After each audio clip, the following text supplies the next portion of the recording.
región poplitea. La ubicación.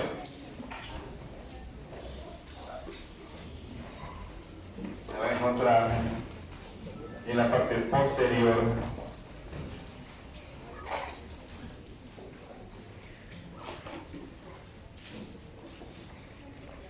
posterior de la rodilla. Ahí se va a encontrar ubicado el llamado rombo o hueco popliteo, posterior a la rodilla. ¿Qué límites tiene este rombo o hueco popliteo? Va a estar delimitado por músculos que vienen de la cara posterior del muslo y la cara posterior de la pierna. Entonces, este sería el rombo, ¿no? Con un esquema que va a simplificar lo que estoy diciendo, ¿no? Indico acá el borde superior lateral va a estar dado por los tendones de este músculo bíceps femoral. Y en la parte superior y medial, primero está el semimembranoso, junto con el semitendinoso. El borde o límite inferior lateral, el gastrocnemio lateral, inferior medial, el gastrocnemio medial. En el piso va a estar toda la cara posterior de los cóndilos femorales y tibiales y el músculo popliteo, que es un músculo que se va a encontrar en la profundidad de este hueco popliteo. ¿Qué hay en este hueco popliteo? Va a estar la arteria poplitea, la vena poplitea, la llegada del nervio ciático, su división final, que es el nervio tibial, y el peroneo o nervio fibular común. Hay varias maneras también de describir esto. Si describiéramos de la parte más posterior hacia la parte anterior, porque toda descripción siempre es en posición anatómica, de adelante hacia atrás, pero en la disección, en realidad el hueco popliteo lo disecamos de la parte posterior, no lo disecamos de la parte anterior. Entonces voy a aclarar las dos cosas. Si nosotros estuviéramos disecando el hueco popliteo, primero vamos a ver la parte de la piel. Y esa piel va a estar inervado por el nervio femoral cutáneo posterior. El color verde que ven ustedes aquí, aquí está el nervio femoral cutáneo posterior, que es una de las ramas del plexo sacro. Es un nervio eminentemente sensitivo, que en la región glútea va a dejar a los nervios clúneos inferiores y que va a descender, como está pintado de verde acá, por la cara posterior del muslo. Es el nervio sensitivo más importante de la cara posterior del muslo y va a abarcar a la piel del hueco popliteo. Y como el hueco popliteo abarca también cara posterior de la pierna, entonces va a inervar parte de la cara posterior de la pierna. El nervio del hueco popliteo es el nervio femoral cutáneo posterior. ¿Ya? Aquí en este dibujo ven. El nervio femoral cutáneo posterior, que viene, ¿no? Parece puesto el otro dibujo, para ver la continuación de este origen que nace infrapiramidalmente y que va a venir entre los músculos del muslo posterior, o sea, bíceps, semitendinoso y semimembranoso. Entre ellos va bajando. Entonces, el elemento más superficial, si queremos describir acá, ya que estoy tratando de hablar del contenido, la estructura más superficial en el momento de la disección será el nervio femoral cutáneo posterior. Otro elemento superficial que va a llegar al hueco popliteo es la vena safena externa o safena menor, que va a terminar drenando, perfora la fascia y va a terminar drenando en la vena poplitea. Otro tercer elemento superficial es el nervio safeno externo o nervio sural, que es un nervio sensitivo para la piel de la cara posterior de la pierna y el borde lateral del pie. Una vez que hemos hallado estos tres elementos más superficiales, ya vamos a encontrar al nervio ciático y sus ramas, el nervio tibial y el peroneo común. El nervio tibial es el más superficial, o sea, más posterior. Delante del nervio tibial del ciático estará la vena poplitea. Delante. Delante de todos estará la arteria poplitea. O sea, la estructura más anterior del hueco popliteo es la arteria poplitea, en contacto, en relación más inmediata con la parte ósea, con los cóndilos. Y eso tiene suma importancia, porque cuando hay pacientes que tienen fracturas de la rodilla o luxofracturas de la rodilla, como la arteria está lo más pegado al hueso, la contusión del hueso en la pared de la arteria poplitea puede ocasionar pseudoaneurismas de la arteria poplitea, simplemente por la relación anatómica que tiene la arteria poplitea y los huesos. Un pseudoaneurisma, en otras palabras, va a debilitar la pared de la arteria y se va a hacer como un saco la pared de la arteria poplitea. ¿Ok? Resumiendo entonces, de la parte más posterior a la parte más anterior en el momento de la disección serán los nervios cutáneos, femoral cutáneo posterior, nervio sural, vena safena externa, nervio ciático, nervio tibial, nervio peroneo común. Delante de estos ya estará la vena poplitea y delante de todos la arteria. Si lo quisiéramos describir desde el punto de vista morfológico de la descripción anatómica normal, tendría que hacerse primero la arteria poplitea, de adelante hacia atrás, la vena poplitea, el nervio ciático, el nervio tibial, peroneo común, safena externa, nervio femoral cutáneo posterior y el nervio sural. ¿De acuerdo? Vamos a describir entonces cada uno de estos. La vena safena menor o externa. ¿Dónde se origina? Miren aquí en el dorso del pie.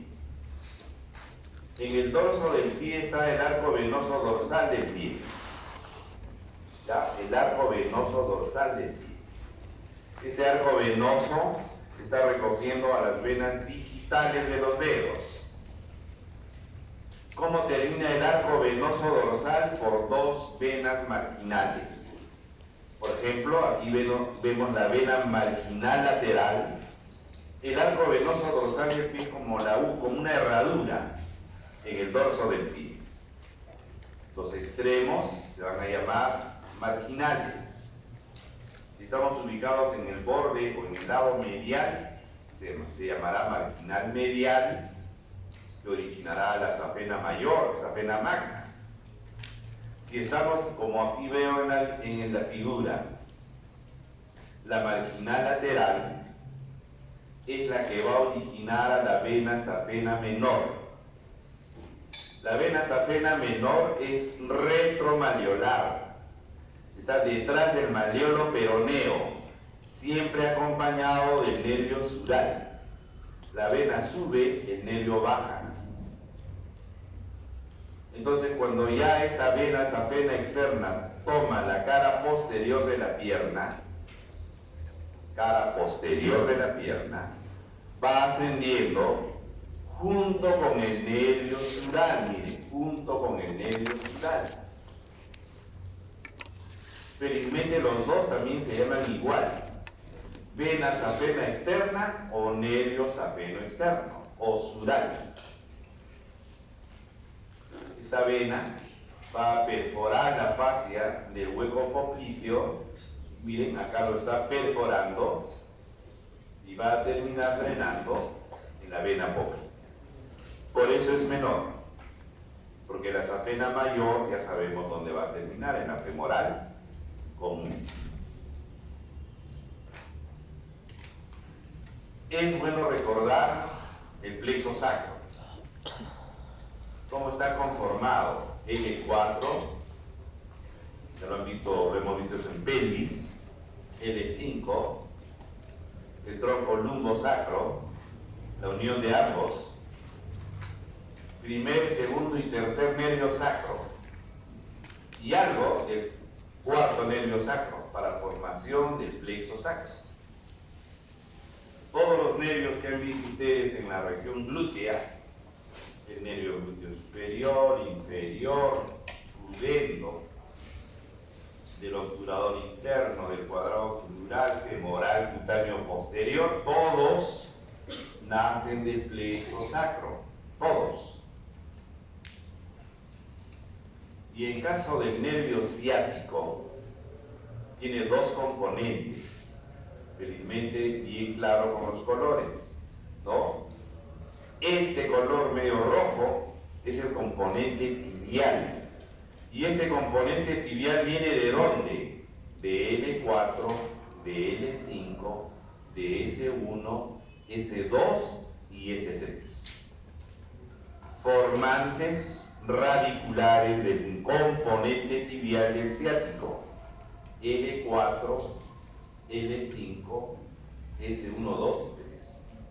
Y el de color amarillo está representando al fibular común o peroneo común. Más bien viene desde L4, L5, S1 y hasta S2. Todos han visto al gran nervio ciático, grueso, en la región glútea. Ya ahí tiene los dos componentes. La nomenclatura antigua mencionaba al tibial como ciático popliteo interno. Ya no tiene ese nombre, es tibial, punto.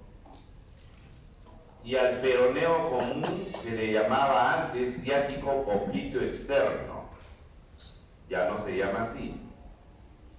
Fibular o peroneo común. Por eso que en el corte, radicularmente este nervio tiene esos dos componentes, que físicamente en el hueco popliteo recién se van a separar, como individualmente tibial y peroneo común.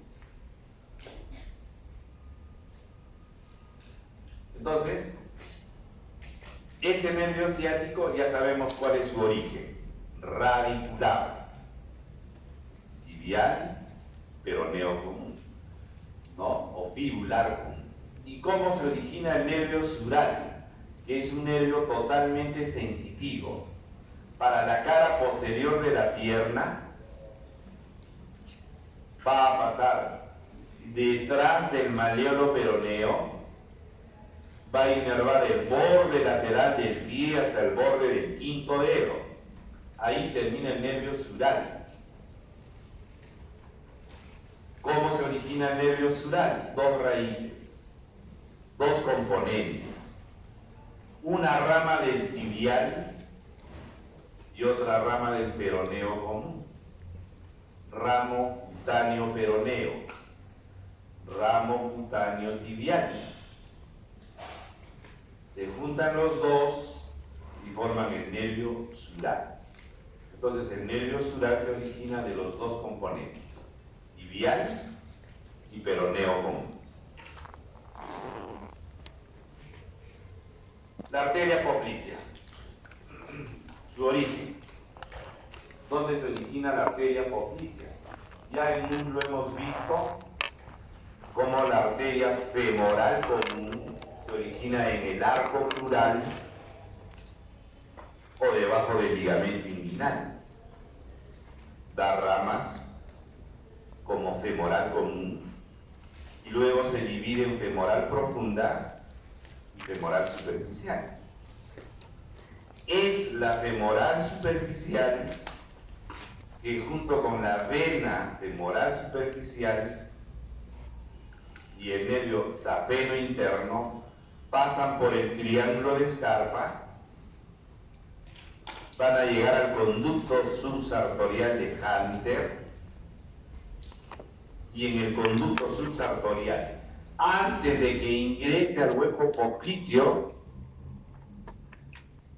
el nervio safeno interno se separa para convertirse en el nervio safeno y la arteria femoral superficial va a atravesar el anillo del músculo tercer aductor o el anillo de este músculo tercer aductor, que cuando lo cruce cambia de nombre y se llamará arteria poplitea. Ojo, la femoral superficial, no la femoral, es la femoral superficial. ¿Y hasta dónde se va a llamar arteria poplitea? Hasta que cruce el anillo del músculo sóleo. La arteria poplitea es de anillo a anillo, del anillo del tercer aductor hasta el anillo del músculo sóleo. Y en ese trayecto van a dar ramas geniculares. Dos superiores, lateral medial. Aquí el dibujo está mal, pero aquí sí está bien. Una sola arteria genicular media o articular media, que es para la articulación de la rodilla. Dos geniculares o dos articulares inferiores, lateral y medial. También van a dar ramas musculares para los gastrocnemios. Estas arterias vamos a ver cómo van a formar todo un circuito arterial, así como hemos visto en el miembro superior el periescapular, periepicondilio, periepitroclear, arco palmar superficial, profundo arco dorsal del carpo, etc. También la rodilla hace un circuito arterial. Esas son las ramas de la arteria poplitea. Entonces, este es el conducto de Hunter, donde está terminando la arteria femoral superficial para convertirse en arteria poplitea hasta el anillo del sóleo dentro del rombo popliteo, dando sus ramas geniculares, ¿no?, superiores, lateral, medial. Nos faltaría la media y las dos inferiores, geniculares inferiores, lateral, medial, atravesando el anillo del músculo sóleo y luego se va a convertir o se va a terminar de dividir en la arteria tibial anterior, que va por encima de la membrana interósea, no cruza la membrana interósea, va por encima de la membrana interósea a la región tibial anterior. Y lo que continúa, hay dos maneras de describirla, como arteria tibial o tronco tibio peroneo, ¿no? Aquí, ¿no? El tronco tibio peroneo se divide después en arteria peronea y tibial, ¿no? Acá está, la arteria tibial posterior o tibial y la arteria peronea. Es la forma como termina la arteria poplitea, tibial anterior o tibial posterior o tronco tibio peroneo. Si es tronco tibio peroneo, originará a la tibial posterior y a la arteria peronea. El circuito arterial anastomótico de la rodilla. así como el periepitroclear, periepicondilo. Miren las arterias que van a participar. Tenemos esta arteria, que es la rama descendente de la circunfleja femoral lateral, que va bajando hacia la rodilla. Una segunda arteria es la rama anastomótica de la femoral. Vamos a tener a las geniculares superiores, lateral y medial. Las otras dos geniculares inferiores, lateral y medial. Y la tibial, que va a generar la recurrente tibial anterior. ¿Cómo se forma este circuito? Tratando de hacerlo más simple. Miren, esta rama anastomótica va a tener 4 ramas. Miren, esta, la primera, se anastomosa con la descendente de la circunfleja femoral lateral. La segunda rama se anastomosa con esta genicular, ¿no? La genicular superior lateral.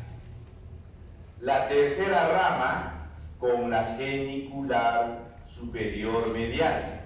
Y la cuarta rama se va con la genicular inferior medial. Ahí está. 1, 2, 3, 4. ¿Quién? La anastomótica magna.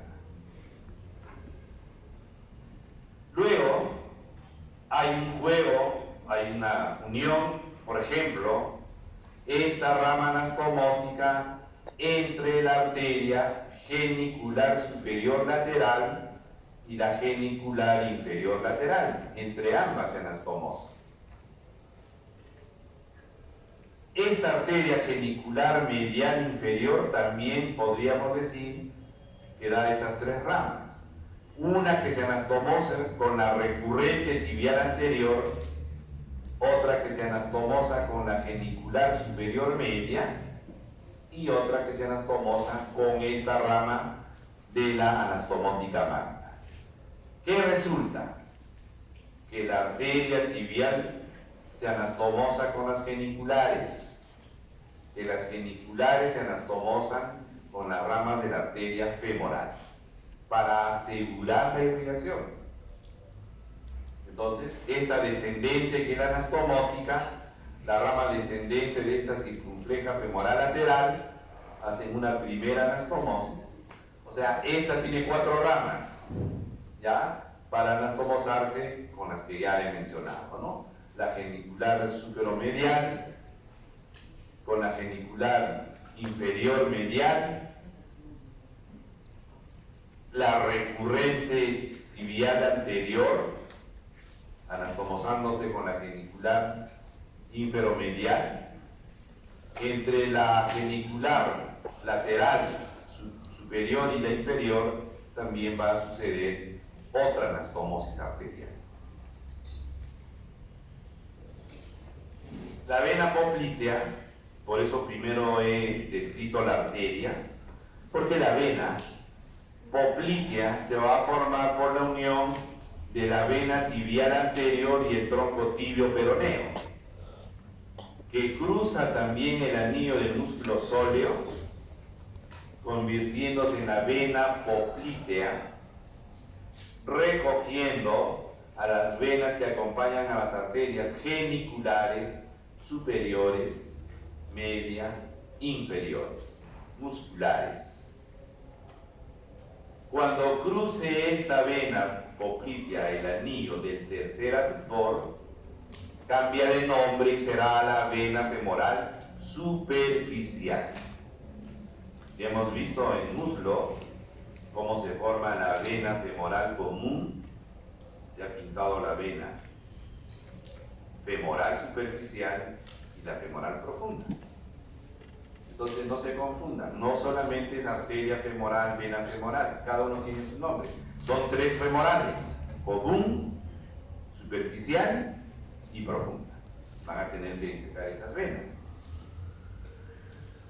Haciendo todo esta red arterial para asegurar de esa manera la irrigación de la parte distal, accidentes vasculares, accidentes de tránsito o bloqueo de las arterias, trombosis de las venas, que van a bloquear el drenaje. Es lo más importante del hueco popliteo. La rodilla, la articulación de la rodilla, definida como la articulación más grande de todo el organismo. ¿Por qué es la más grande? Porque las superficies articulares que van a dar, si midiéramos los cóndilos femorales, los cóndilos tibiales, lo midiéramos con por ejemplo, la del hombro, la cabeza del húmero y la cavidad glenoidea, son pequeñitas. O de la cadera, la cabeza del fémur y el acetábulo, son pequeños. Entonces, ¿por qué se dice que la rodilla es la articulación más grande de todo el organismo? Por las superficies óseas que tienen mayores dimensiones. 2. La articulación de la rodilla implica dos articulaciones, fémoro-tibial y fémoro-patelar, o fémoro-rotuliana. Fémoro-tibial y fémoro-patelar. Es una sinovial, tipo sinovial, género troclear o trocleartrosis. Troclear o trocleartrosis. Estos son las superficies articulares para la articulación de la rodilla. El extremo, la epífisis distal del fémur, van a dar a los dos cóndilos. Y los dos cóndilos no son iguales.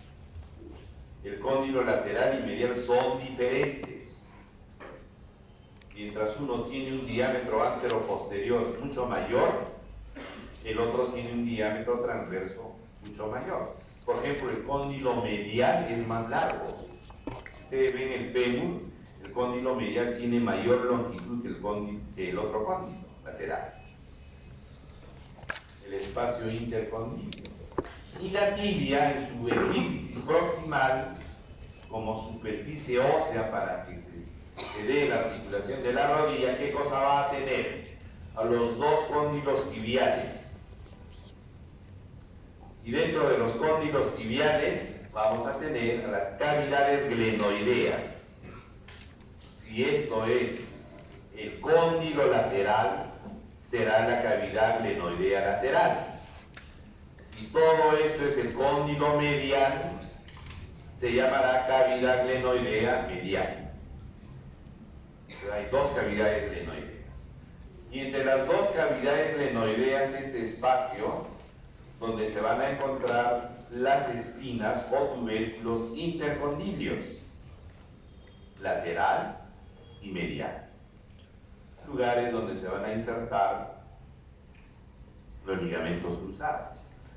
Delante de estas espinas tibiales o tubérculos intercondilios, por delante va a haber una superficie, ¿no?, donde se van a encontrar, para que se inserte ahí, el ligamento cruzado posterior, si hablamos de la parte posterior, y la inserción del menisco, del cuerno del menisco. Entonces, las partes de la rodilla son las dos superficies articulares óseas, cóndilos femorales, cóndilos tibiales. Y estamos describiendo qué hay en cada cóndilo. Y ahí tenemos a los dos meniscos articulares, encima ocupando las cavidades glenoideas. Y son dos diferentes. Este menisco medial y el menisco lateral, que tiene la forma de una O, y el menisco medial, que tiene la forma de una C. El menisco medial tiene mayor longitud, es un poco más grande que el menisco lateral, que tiene dimensión un poco más pequeña. Tiene un extremo o un cuerno anterior y un cuerno posterior, ¿no? También se puede ver esa gran diferencia que hay entre el menisco medial, ¿no?, que está aquí, y el menisco lateral. Existe un área intercondilia anterior y posterior, delante o detrás del cóndilo. Aquí está la tuberosidad de la tibia, y aquí tenemos el lugar donde se va a insertar o va a terminar el menisco medial. Y detrás de o delante de las dos espinas tibiales, donde se va a encontrar insertado el ligamento cruzado anterior. Y detrás de las espinas tibiales, la ubicación o el lugar donde se van a insertar el ligamento cruzado posterior y la llegada del menisco medial en su parte posterior. Los meniscos, que son fibrocartílagos, se van a encontrar entre las superficies óseas. Van a evitar que los cóndilos femorales tomen contacto con los cóndilos tibiales, como a manera de un sándwich. Los meniscos van a evitar que la parte ósea se junte, se contacten.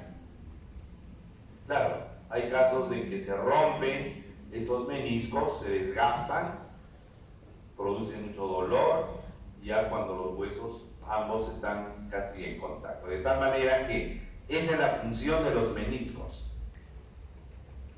Contra el peso que está recibiendo el cuerpo a través del fémur en la rodilla. El otro elemento de esta articulación de la rodilla es la cápsula articular.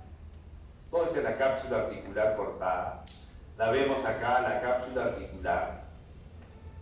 La cápsula articular se caracteriza por lo siguiente: en la parte anterior se pierde, y en la parte anterior está protegido o reemplazando a la cápsula articular el ligamento patelar, ligamento rotuliano, y la inserción de la parte tendinosa del vasto medial y el vasto lateral. Y detrás de este ligamento rotuliano vamos a encontrar, miren como acá, este tejido graso infrapatelar, que es como una almohadilla de protección.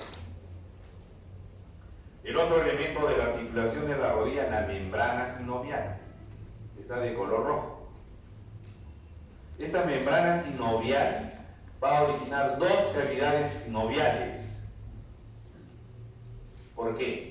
Porque se inserta, ¿sí? Se va a insertar alrededor de las superficies óseas. Esto sería una de las cavidades articulares y la otra. De tal manera que esta membrana sinovial no cubre a las espinas tibiales. Miren, donde se están insertando los ligamentos cruzados y donde están las espinas tibiales, no pertenecen a este espacio que está envolviendo la membrana sinovial para formar las cavidades sinoviales. Están fuera de las cavidades sinoviales los ligamentos cruzados y las espinas tibiales. ¿Por qué? Porque medialmente se separa, la membrana sinovial separa una de la otra. También están las bolsas sinoviales, que están delante de la patela, delante del ligamento rotuliano, detrás del ligamento rotuliano, y detrás de la patela, de la rótula, que es la bursa o la bolsa suprapatelar, ¿no? Ahí está la bolsa prepatelar, delante de la patela, y la otra que es anterior o superficial y otra que es profunda o posterior, en relación al ligamento rotuliano. Elementos de refuerzo: ligamentos extraarticulares y ligamentos intraarticulares. En cada borde de la rodilla hay un ligamento. Si hablamos del borde medial, está en relación con la tibia. ¿De dónde a dónde va? ¿No? Si vemos el epicóndilo, ya hemos identificado en el hueso, al epicóndilo, en este caso, epicóndilo lateral o medial, que es el tibial, hacia por encima de la inserción de la pata de ganso. Ese ligamento, que es el ligamento colateral medial o tibial, se origina en el epicóndilo medial y termina en el cóndilo medial de la tibia por encima de la llegada de la pata de ganso. Si vemos el otro lado, ¿no? Vamos a ver en la parte anterior al ligamento rotuliano patelar. ¿De dónde viene ese ligamento? Del cuádriceps crural. Hemos visto cómo el cuádriceps en su origen tiene 4 lugares diferentes de origen, pero a medida que va llegando a la base de la rótula, sus aponeurosis, sus fascias de los 4 componentes se van juntando. Van a llegar a la base, a los bordes laterales de la rótula y terminan como ligamento patelar en la tuberosidad anterior de la tibia. Luego estaría el otro ligamento en el otro borde, en el borde lateral, en relación al peroné. Sería el ligamento colateral lateral o peroneo, ¿no? Que vendría a estar hacia este lugar, ¿no? Acá lo vemos más claro aún. Ligamento colateral, ¿no? Lateral, que es el peroneo, y el tibial hacia el otro borde. Ligamentos intraarticulares a los dos cruzados. El ligamento cruzado anterior, que viene del cóndilo lateral a la espina tibial medial, y el otro que viene del cóndilo medial a la otra espina tibial lateral. Lo que va a hacer el ligamento cruzado anterior es evitar que la tibia se deslice hacia adelante o que el fémur se deslice hacia atrás. Le da límite a este movimiento. Y el ligamento cruzado posterior va a evitar de que la tibia se vaya hacia la parte posterior o el fémur se vaya hacia la parte anterior. Entonces le va a dar límite al movimiento de deslizamiento de la rodilla, sobre todo si lo queremos expresar como de la tibia o de el fémur. El ligamento cruzado posterior es el más grueso. El ligamento cruzado posterior es el más resistente. El ligamento cruzado anterior es el que más se rompe, es el que está menos irrigado. Los jugadores del fútbol que dicen que se rompieron el ligamento cruzado es el anterior, son los que más frecuentemente se van a lesionar. Ligamentos intraarticulares son dos esencialmente. Miren, es el ligamento transverso que une los extremos anteriores de un menisco y el otro. Y el otro, que es este ligamento menisco femoral posterior, que tiene que ver con el ligamento cruzado posterior. Son estos dos ligamentos, bueno, serían estos dos ligamentos intraarticulares, más los dos cruzados anterior y posterior, serían intraarticulares, los 4. Bien, ¿cuánto a la pierna?